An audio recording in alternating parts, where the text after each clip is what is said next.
I remember I had to announce Slipknot at the Kerrang Awards, I don't know, 2002 or something. And when they announced me to come on stage to introduce them, they did the whole hot woman thing. And it really, like, at that moment, I was like, oh no, this is so embarrassing. It's like, is this all I'm known for? You know?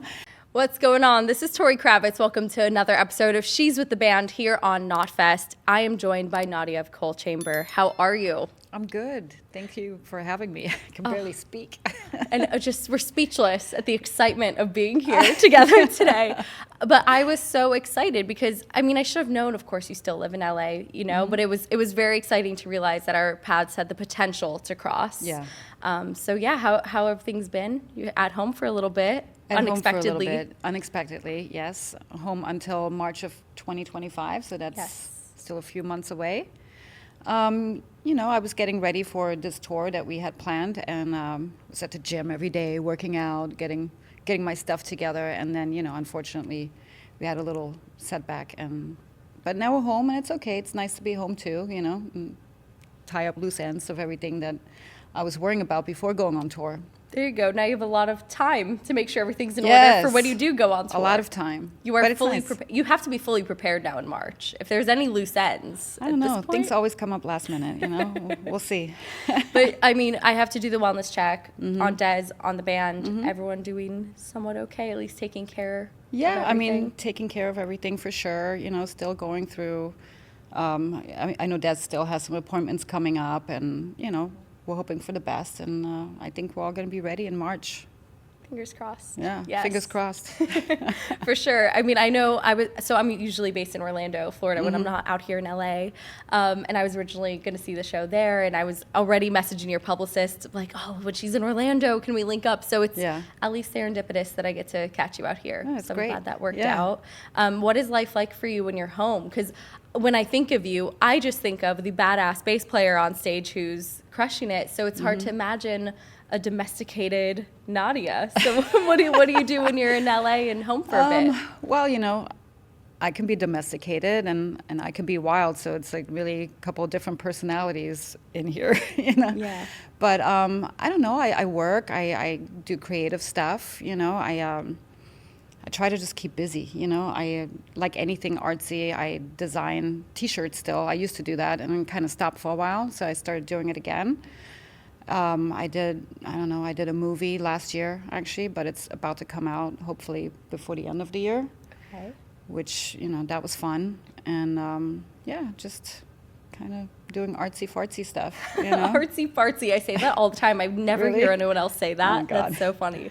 So what's the deal with the movie? Because I've heard you briefly mention in other interviews, a movie, but, like, what genre is it? How did you get involved in this? That's, I mean, very different artsy-fartsy take than what you usually do. That's true. Well, it's a movie called Hubbard Street. It's an indie film, and it's about... oh my God! Now I'm like, what's it about? I do know. I do know what it's about. It's about serial killer, you know, and it's the night prowler. Obviously, what was his fucking name?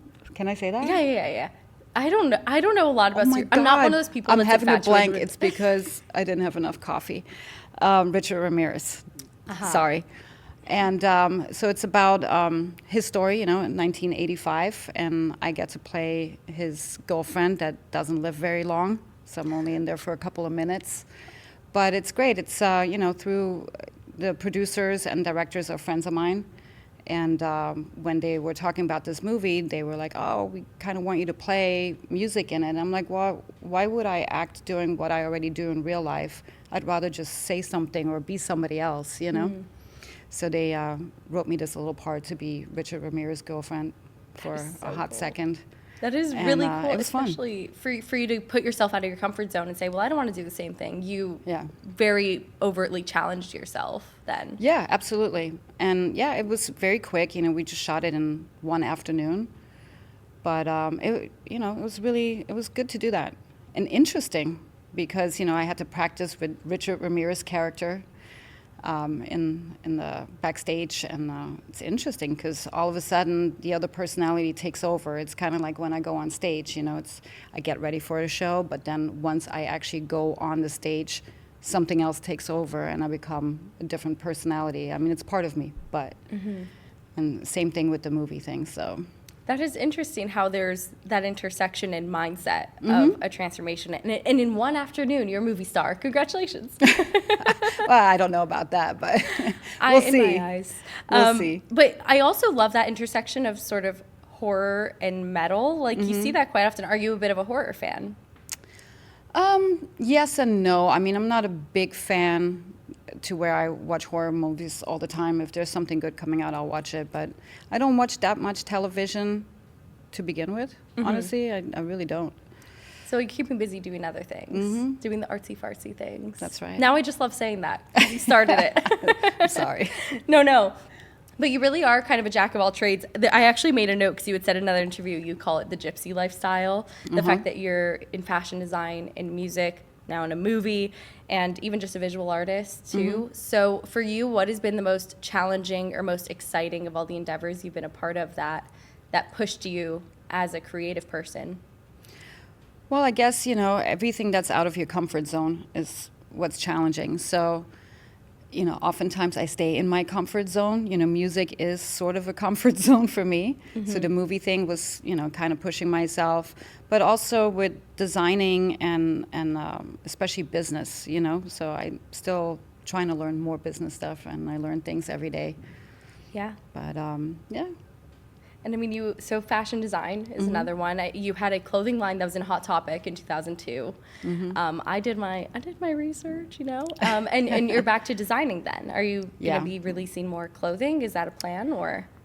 Yeah, probably in the future. I mean, I did the T-shirts for Hot Topic back then, and then the buyers and people that worked there changed, and then I got busy with Cold Chamber again, and I don't really always have the time or the attention span to do 2 projects or multiple projects at once. I like to just focus on one, spend my entire energy on that, and perfect it to the best that I can, to my ability, and then move on to something else. So now that I have a little time on my hands, I started doing T-shirts again, Yeah. Well, got to keep myself busy. For sure. And that's actually a great point, too, is like when you're involved in so many different projects, you want to be able to do everything right. You don't want to just have your hands in a million things and half-ass them. So I totally get that. No, I get distracted very easily if I do that. So I learned over the years, it's like, okay, just focus on this, and that's it. Yes. And in your style, beyond the fact that you've designed clothes, you just have incredible style. Thank on you. stage, off stage, hello. For anyone who's listening on audio, put the video on. But Just black. That's all you need. I mean, all black is automatically cool. That is Although that's fact. not true. I wear a lot of silver clothing on stage lately, like Galactica type stuff. I don't know. Switch it up. I mean, the all black's overdone. Might as well. But for you, how do you connect your fashion sense with even just your identity as a musician, and how has that evolved? Because obviously you've been in this for a long time and style changes. So I want to talk a little about that evolution of you and your style. Well, I mean, I pick up things that I like, that I feel are just speaking to me, and then I combine them. And it's funny, I did this even when I was a teenager. I combined different clothes from different eras, bell bottoms with whatever, and it would look good on me because I'm a certain type, but then I would sell them later on at a yard sale or whatever, and other people would put it on, and it would look ridiculous on them. So I don't know what it is, but certain funky looking weird stuff kind of works for me, but doesn't necessarily work for someone else. But I don't really, follow fashion or anything. I just, what I see and I like it, that's how I'm with everything. It's just either it works or it doesn't, but I never really put any thought into it, really. Well, hey, there's some people who follow the trends and the people who make them, Right. I never follow a trend. It's just whatever works, and everything is just feel-based for me, Yeah, and I'm sure on stage, too, it also has to be functional, which is Yes, part of it. very. And those are the things I learned over time, because at first, like, this will look great, and then you play it on stage, and you have all these malfunctions, and, yeah, I've had a few of those, so no latex on stage ever again. I've done that once. Okay, now you're going to have to explain that. What happened? I don't know. I bought this latex bra top, that had kind of like built-in breasts already. And so when I put them on and I played in it, it just started looking very strange, like bananas. It got just really weird, and it was awful. And after taking it off, it's just a flood of, sweat, water coming out. It's uncomfortable, never doing it again. Yes. So you are the second person, and also the second redhead, to tell me that. I don't know if there's a correlation there, but probably. Ash from New Year's Day said the same thing. She's like, I don't know what I'm doing wearing latex on stage, but it looks cool. Yeah, aside from the banana situation. Yeah, it was weird. It just started like getting, I was like, oh, and I was just trying to hide everything with my strap, and and then you're playing the bass a long time ago. And yeah, that was must have been 1999 or something. Damn. Yeah, never worn it since. For photo shoots, it's great, but not good on stage. That is fair. And do you find too, I mean, you were talking about sort of that alter ego of you versus like on stage versus off stage. Do you find that your style, are you a little more ballsy when you get on stage and the things that you wear, or does your mindset change in that way? Well, now, I mean, when I was younger, I would wear the same clothes that I would wear on stage in private life, but now I'm kind of like, I'm not going to go wear like hot pants and like a corset in the daytime, I don't really feel the need to do that. So yeah, no, that's totally fair. I guess I'd tone it down a little bit. Yeah, well, so by the time this comes out, the other episode will be out. I had asked Donita from L7 the same question, and I do feel like it applies here too of, something I consider as I get older is I never want to lose sight of individuality and even creativity in fashion and in self-expression or makeup and hair and all of these things that sort of you can see some people dim that down as you mature, right? So what has been your mindset around that too? Because, I mean, you still look phenomenal, like no matter what. Thank you. Yeah. It's more like going along with the times, I guess. I'm not, trying to look different or trying to purposely tone down. It's just like, well, this is comfortable. I feel good in this, and that's what I'm going to wear. And it's authentic. Yeah. Yeah. And so what's the secret with the red hair? Because I tried that for a bit, and I cannot upkeep red hair. I can't do it. I do it myself, so, I mean, if you really want to be on top of it, you should probably do it every 6 weeks, My poor towels, though. They all turn pink. Black and red towels, and you don't have this issue. You're right. You know what? There's people who find problems and people who find solutions. I'm a solution type for sure. And we see what type I am when it comes to red hair.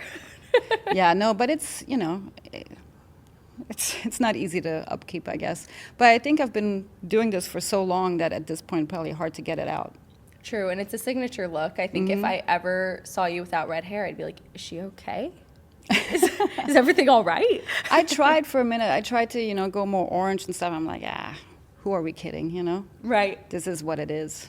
I mean, as far as I know, this is your natural hair color, pretty much. Let's keep it that way. There we go. Yeah. But the natural color sure comes in good with the red, This is true.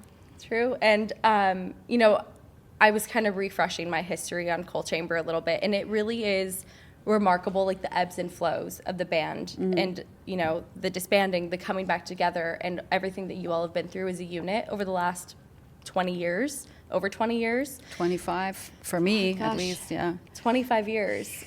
24, 20, yeah, 25. I joined in 1999, so. Wild. Well, happy quarter century, first of all.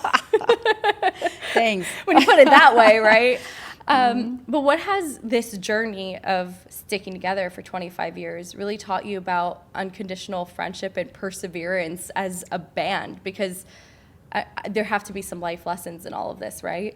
Oh, of course. I mean, I've learned so many things being in this band. I wouldn't even know where to start, to be honest, and it's always been heartbreaking whenever we don't get along or whenever we break up, and then it's always exciting when we get back together, and I mean, at the end of the day, I did 25 years of my life. Yeah. I've known these guys, and they're my brothers, so I've been very lucky. It's been good times, it's been bad times, but in general, I've been very lucky to have this journey with them. Yeah. And to continue this journey, I'm still learning every day. Yeah, for sure. Yeah, and I mean, in moments where there's sort of conflict and then, eventually that gets resolved, I mean, there's some people who never sweep that under the table or never get over that. So, I mean, what was it like for you all when you come back together and you put it all aside for the, I guess, the greater good, honestly, of nu metal as a whole? We need you. But, yeah. What is it like? I mean, I think, you just mature with time and experience, and even going through bad times, later on you look at it, it's like, wow, why did I act like this? Or why did it happen this way? And how does this other person feel about it? You just kind of have to have a perspective of a whole, I suppose. So, I don't know. I mean, it's life, ups and downs, but here we are currently on an up. So I would agree. It's great to see you all doing your thing. And I look forward to that Orlando show in March 2025 in the whole tour. It's going to be great. And you have a pretty good lineup on that tour as well, right? Twisted's coming out. And who else is on that? Fear Factory. Yes, of course. And we had Wednesday 13, but I believe he's not going to be out in March schedule. As you do. Yeah. Everyone's busy. Well, different bands have different lineups and different tours coming up, so you can't always expect everyone to be available at the same time. Well, if I was Wednesday 13 and I could, I'd drop everything for tour with Cold Chamber. That's all I'm saying. Maybe I need to start a band. I'll hop in. No. Kidding. Nobody wants that. But even thinking, too, about your journey, I loved the story that you moved to LA initially just to have fun, just to party, and then found your way being a rock and bass player. And being out in LA, I always think about like what the scene must have been like back then, because it's certainly not the same now. So what are your most memorable interactions, run-ins? I mean, you must have been around a really cool group of people out here, I assume, right? Yeah, definitely. I mean, I moved out here. Well, I came here first, I think it was 92. I think I moved here in 94-ish, a little earlier maybe. And yeah, I was like the end of the Sunset Strip time. Not the end, but it wasn't like the 80s, but it was still good. And there was so many clubs and places to go and things to see, and definitely more rock and roll than it is now. I know. Unfortunately, it's become a little, I don't know, more normal, I guess, in LA, But there's still good spots. You just got to know where to go. But yeah, I mean, I came out here on a vacation and fell in love with the city. And then I just met so many people, a lot of musicians, a lot of artists. And I went to a lot of clubs. I partied a lot. And then I started playing music. I already played music a little bit in Europe, where I'm from. I started on the drums. Then when I came here, I was friends with a lot of people that were drummers, and I started playing drums here. Had some lessons from Danny Carey from Tool, who I've known for a long time, and Raging Slab was another band. And it was great. So I just started playing drums and started rehearsing. I got my own drum kit. And then I started playing with these bands and some rehearsal for fun. And then I got tired of the way they were writing music. I'm like, this sucks. I'm tired of playing drums for these horrible songs. What kind of music was it back then? It was rock, but, it was just kind of like, I wanted it to be faster or, more dangerous. You found it. I did, yes, unexpected. And then I picked up the bass one day, and, I just started playing bass, and I played in this girl band in LA for a couple of years. And then when we broke up, I just kind of put my thoughts out there. I want to play with anyone that's better than me because I want to become better. And then 1 year into it, I got the Cold Chamber phone call. Yeah, that's wild. So how do you find the confidence then of sort of, I mean, you really kind of did this DIY of like getting lessons from your peers and just getting out there and playing. So then how did you make that pivot from doing it for fun to being like, okay, now I have the confidence too. We're touring now. We're doing this full time. Because that's a big leap.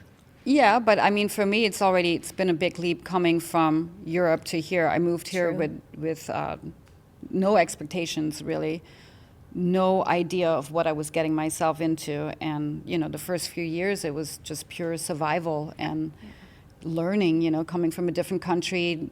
The ways of life here are so different than where I came from. What was the biggest culture shock?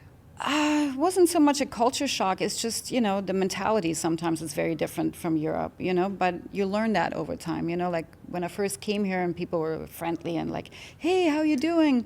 And, from Europe, we're like, oh, okay, well, now I have to explain how I'm doing and how my day was. And then I realized later, they don't give a shit, Yeah, it's a very in Europe, nobody does how that. are you, Yeah, isn't it? but it's nice because it's, it's friendly. It's a nice feel in Europe. It's like you could sit on the same train with someone going to the same location, whatever your job is, or for years, and nobody will look at you. Nobody will say a word.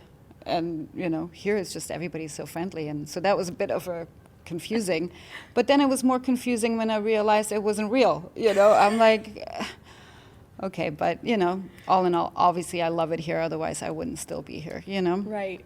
I will say I find a small comfort in not speaking. Anytime I've been around Europe, I'm like, wow, everyone's just leaving me alone. This is great.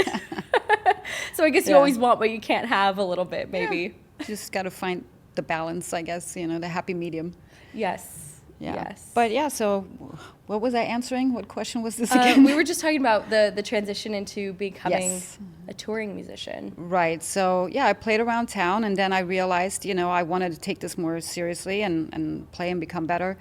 And then I got the phone call, and I started learning the music and locked myself in my house for, I think it was like a month or maybe a little longer than that, and just played all day, every day, nonstop.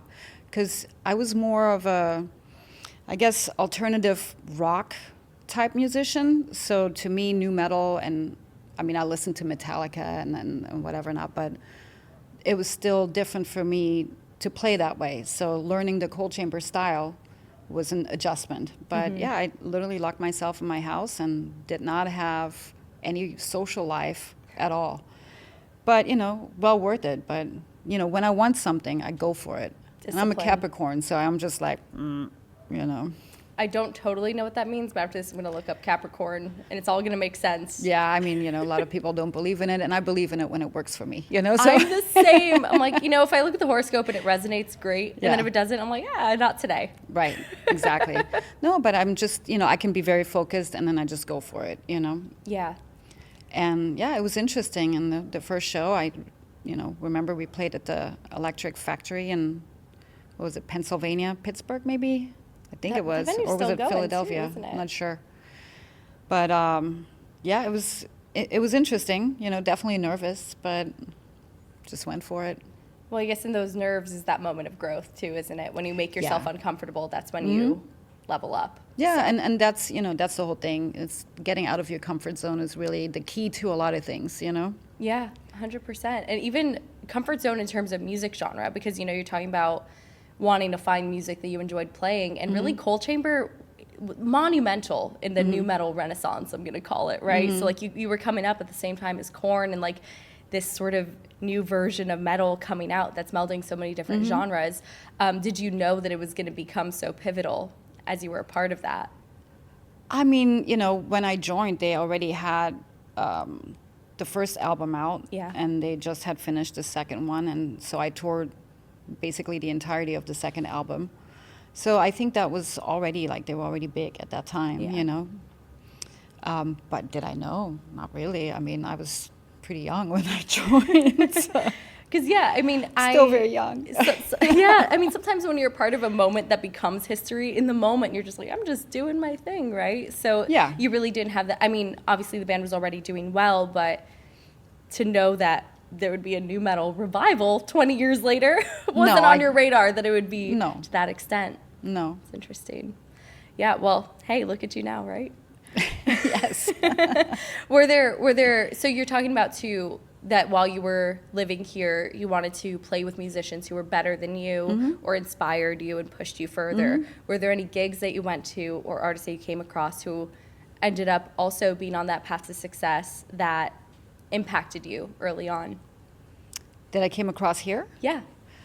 Yeah, I mean, I did know a lot of people already back then, and I just kind of, I went to a lot of shows and went to a lot of parties, and I don't know, everything kind of inspired me. I mean, I was with the drums, that was my thing. Yeah. So obviously getting lessons from, those great guys was awesome, but then I changed to bass. So, and I don't know, I never had a bass lesson in my life. Yeah. I just, transferred my drum rhythms over to the bass. I was gonna say, that still comes in handy though, I'm sure, right? Like. Oh yeah, I mean, drums and bass, rhythm, Absolutely. It's something I lack. But, if you got it, you got it. Yeah, I love drums and bass. That's hopefully what makes you move, Yes, and I can hopefully confirm. as the bass, you're the glue between all the instruments, And two, something I was looking back at were a lot of older press clips from when you first joined Coal Chamber and in those first few years. And I came across a common thread that I found quite interesting and great for you, but also I'm curious what you actually think. Yeah. But there were a lot of articles of like hottest women in metal, and there you were. How did you feel about that? Because, obviously you're a musician, first and foremost, and then suddenly you are a metal heartthrob. Were you prepared for that? How did you feel about getting that kind of attention in those articles? I didn't mind. Not a bad thing. Yeah, it's a compliment, I think as a woman, you kind of, how do I say this, as women, most of the time we get a lot of attention anyway, and then being on stage, whether it's, with music, acting, comedy, modeling, whatever, it just amplifies the whole thing, And sometimes it'd be, a little embarrassing too. I remember I had to announce Slipknot at the Kerrang Awards, 2002 or something. And when they announced me to come on stage to introduce them, they did the whole hot woman thing. And it really, at that moment, I was like, oh no, this is so embarrassing. It's like, is this all I'm known for? And so I had to go on stage and introduce them, and I lost my voice. I was like, I got really nervous and uncomfortable about it. But, at the end of the day, it's a compliment. So I don't mind it at all. Yeah, it is a compliment, but I totally get what you're saying of that kind of energy. There's a different pressure in being viewed that way as well, and I guess at the time too, it was a bit novel. Like now there's more women in metal, but at the time, did you feel like you were a bit of a novelty? You'd seen differently that way? Yeah, I don't know really what I was thinking at the time, to be honest, but it's interesting because now people look differently at all that kind of stuff, and the whole sexist thing comes out. It's never really been, I don't know, it never really fazed me that much, to be honest, but never really had that many issues with any of that. People left me alone most of the time.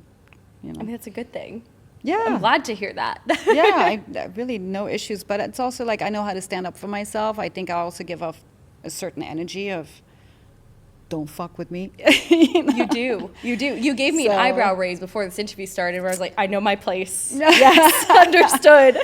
So I guess, I honestly never really had any problems, and yeah, I took it as a compliment. It's nice. Sometimes it was a bit like uncomfortable. It's like, okay, but nah, in general, I'm okay with it. Yeah. Well, so I actually want to touch on what you're saying here about that kind of don't fuck with me mindset, because when I first got in the industry, I was 18 years old on my first tour, and I was a baby, and I was kind of a pushover. And over time, I had to develop the grit in the music industry, right, of not being messed with, or not letting people treat me a certain type of way and being able to speak up for yourself. But that came over time of being tested.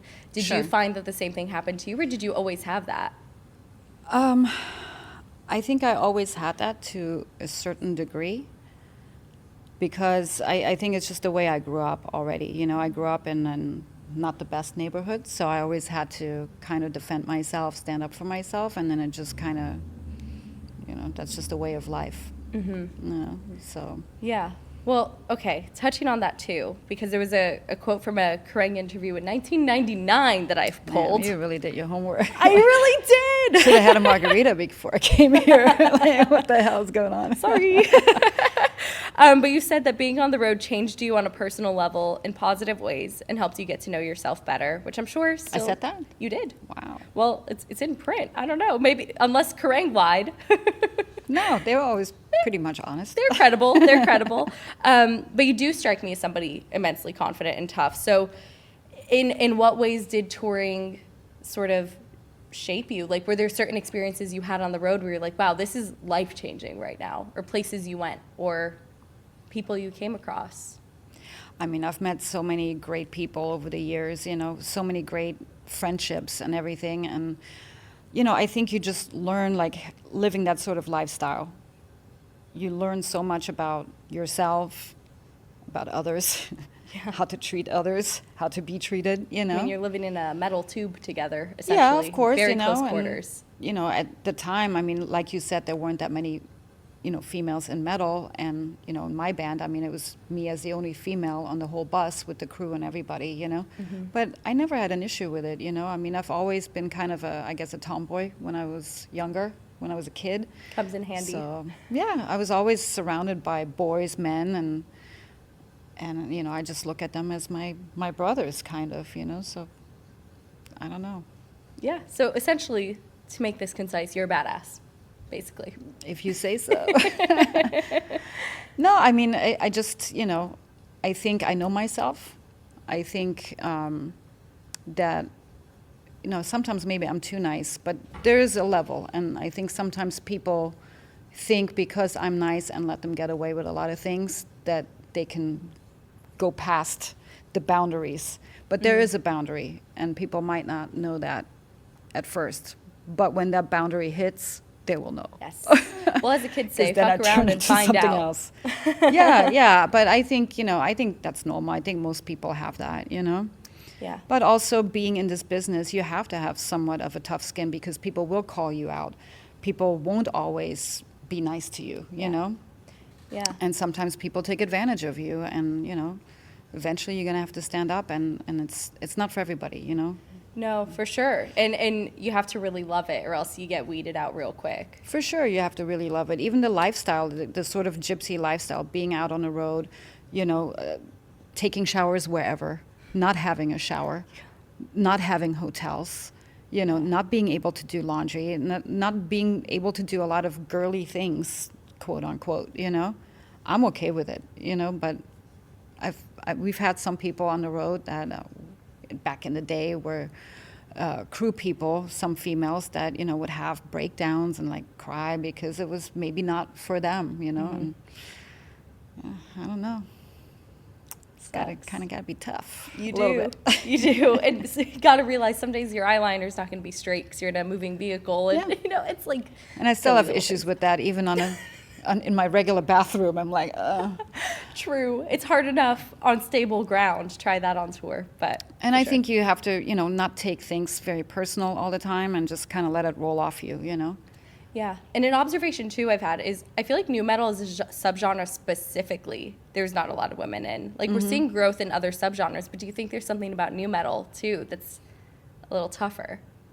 Or is it just coincidence? I don't know. I mean, I think probably coincidence. Probably. Okay. No. Right on.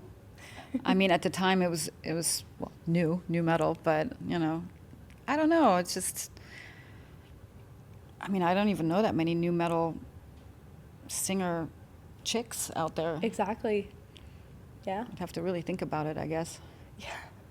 So what do you think about, like, the nu metal revival right now? Well, I we're think it's seeing great. The younger bands, like, really adopting it. I mean, I've talked to Tetrarch yesterday, and they're really doing it, too. So. Yeah, that's awesome.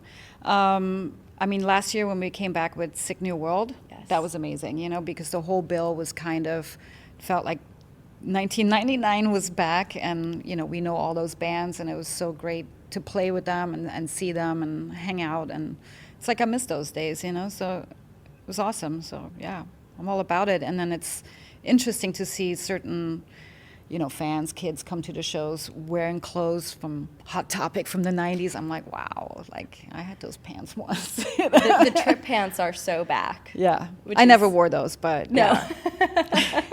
Yeah, you were a little cooler than that. I guess I was more on the gothy side of things, you know. This is true. This is true. And too, like, even there's young kids. I mean, I was born at the time that music was first coming out. So you're seeing, like, kids that are really adopting it for the first time, too, and or even with their parents who grew up in that time. So that's pretty crazy, Well, at too. least it was, you know, even though some of the fashion was a little funny, to be honest, you know, but at least it was some sort of a movement, fashion-wise, too, which I feel like nowadays there's nothing. So that's why people are going back to the past, you know? I mean, technically after 2000, I can't really tell you anything that resonates or, you know, The brings up 2010s anything. were a dark period of nothing. No, I can't really think of anything that came out of that. Nothing I want to keep, at least. No, and still, it's like, where are the new trends, the new bands? Like, where are the new metal bands, you know? Not new metal, but the new metal bands. I see what you did there. Yes. know? What do you think was the biggest fashion faux pas of the 90s? The emo style.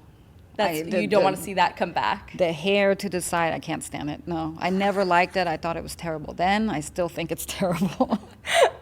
And too, like, the little coontail extensions with the little stripes down them. Okay. The bangs. Not good. Not good. But anyways, on to the future. What else is next for Coal Chamber? You got the tour in 2025. Yep. Is there anything else on the horizon for the moment, or anything in your world, too, to look forward to? I know the signature bass is out and about. Anybody who wants a fancy new bass? Yeah. I developed the signature bass with Schecter last year, and then it took a minute for it to, you know, get into production and stuff, and then it came out like right after we were done with the tour last year with Mudvayne and all the festivals that we did. So now it's out. And it's beautiful, by the way. Yeah, I have two. One is the Red Siren, which has the red burst, and one is the Dark Star, which is currently the one that came out recently, which is the Sparkle one. Yeah. But I mean, it's out now. It's out through my website, also through Schecter. The Red Siren, the Dark Star is only available through me, and it's very limited. They produce 20 of them, and after that, we will not have that finish ever again. So, yeah, it's a special bass, and I would like to play it a lot more, and I will in March. You know. Yes. I did on the last tour, but that was still just a prototype. So now the actual ones are out with the logo on it and everything. So amazing. And two, having a signature bass is a huge milestone as an artist to be able to design your own. I mean, I've been with Schecter as a company probably for about 24 years. So I was like, hey guys, come on, what's happening? Yeah. I don't see many signature basses on women in your company. And, I love those people. They're great company. And so I designed it together with, Mark Lacourt, who's the vice president there. And, it was super cool. And now they're out. Now we're not on tour, but we will be. So yeah. So that's what's happening. And then hopefully the tour, well, obviously the tour in March, it's already been rebooked. And then hopefully some more, Yes. of that. Hopefully some music. I mean, who knows? Oh. A little bit of everything, You think new music's a possibility? I think everything is a possibility. I think, it'd be great to have new music out there. Well, I hopefully It's been look 10 years. to it. So. I know. It's 2015 was the last album, wasn't it? Yeah, 2015 is when it came out. That's true. So are you writing at the moment when you're home, or do you throw ideas together? What does that look like? Well, I haven't been because, I was literally just getting ready for this tour. I was going to the gym, doing my thing, and trying to get my stage clothes together and everything for just kind of have a new look for this headlining tour that we were going to do. And then, it got canceled abruptly, and then I still thought we were going to do Aftershock, which we also had to unfortunately cancel. So it's just kind of been catching up with, getting ready, but now that I'm off for, a few months without having to do any of that, yeah. Who's to say? Who's to say, yeah. So we end every episode of She's with the Band with 4 jaw-dropping questions, and it's your turn. Are you ready? I don't know if I am. You're like, I don't even know what's coming, but I think I'm ready. Oh, okay, hit me. All right, so the most jaw-dropping experience you've ever had at a show? Could be one of your own or just one you've been to just as a spectator. I mean, there's been many, obviously, but I think one of the kind of shocking incidents at a show that we had was probably in Detroit. We played at, forgot the name of the place, but it has a very high stage. Okay. And a couple of fans made it on the stage, and they were kicked off by the tour manager or security, whoever was there. But the stage was so high, and then one guy hung onto my leg, and I nearly dangled down into it and would fall into it. And luckily I didn't, but, well, I'm smacking the microphone. But that was something that always, I don't know, stuck with me. And ever since we played that venue after that, I'm like, oh, hopefully that won't happen again. I don't want to go down into the crowd. No, you know? it's so invasive, like, for fans to be coming on the stage at all. But if you're going to do it, just stage dive and get off. Don't, like, grab the band members. Don't hold on to my leg. No. No. All right. Well, then, lesson learned. Everyone take note on that one. The most jaw-dropping misstep early in your career and the lesson you learned from it. A misstep in my career. I mean, even wearing latex on stage is one of them. Yeah, for sure. Latex, leather, any type of clothing that is restrictive too much, you know, I mean, that's definitely a misstep. I mean, I had clothing that was growing in length too. It's like the material. It's like, wow, I can't jump around in this, you know, I'm going to fall on my ass. Yes. I almost think, like, we got to start doing athletic wear on stage. Maybe is that the move?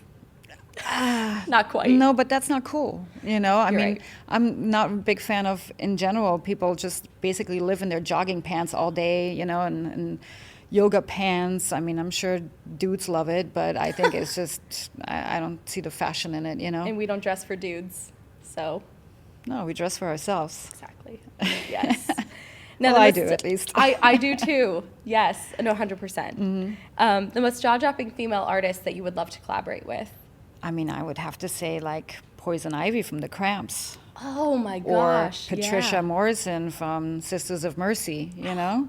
Those are powerful choices. Yes, I mean, those are like the women that I looked up to when I started music, you know? Yeah, Both were great, amazing. agreed. Big fan. Great choices. Finally, a question that wasn't that difficult to answer. I bring the heavy hitters to this podcast, you know? Okay. Well, I'm sorry about the last one in advance. This one, you'll be fine. You're going to be great. And it's the grand finale. The most jaw-dropping misconception about you that you wish people understood. In stage life or real life? Could go either way. Well, I think that in general, I think people tend to be a little bit intimidated and scared of me because I give off this energy, and actually I'm you know, pretty nice. Sometimes too nice. That's fair. Well, you know, too, I think a lot of people are just intimidated in general by powerful women, you know, or women with confidence. So keep scaring them. And the ones who aren't scared are the ones who should stay, right? Yeah, but, you know, I mean, like I said earlier, you know, there is a level to it, and then another person comes out, and I know many people have seen that other person too, which is not always a good thing, so. Right.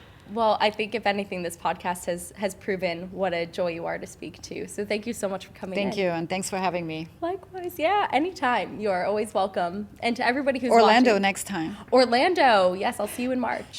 I look forward to it. I'll have a lot of coffee in me. I'll be more alive. We will both be highly caffeinated. Yeah. Absolutely. And well rested, hopefully. LA really does a number on me. Yeah? Yeah. I mean, it's nothing like the days when you were on the Strip, but it's still pretty busy out here. I wish I could live those days.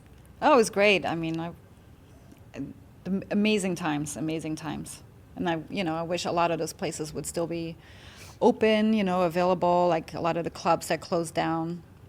Yeah, it was just different. Yeah. No, You I mean, know? I popped by, like, the Rainbow last time I was here, and I'm just like, man, I know this isn't what it used to be at all. No, definitely not. And you know what? Even in those times when I first moved here in the 90s, I didn't really spend a lot of time on the Strip. You know, I was in Hollywood, but then I was in downtown LA for a long time. And that's a whole different scene. That's a lot of, you know, just loft spaces and warehouses and lots of artists. And that was very different than Hollywood. And then I moved back here, and I was like, you know, but yeah, You I probably like went to both. the more interesting parties. Back then, probably, yeah, back then. And now it's like, they're still there. You just got to find them, I guess. But, you know, Well, I'm on the hunt. And from LA to Disney World, I'll see you in Orlando. You will, absolutely. Different vibe for sure. Well, thank you so much again, Nadja. It's been a pleasure. And everybody who's been watching She's at the Band, keep tuning in every other week here on KNOTFEST, and we will see you next time. Bye, y'all.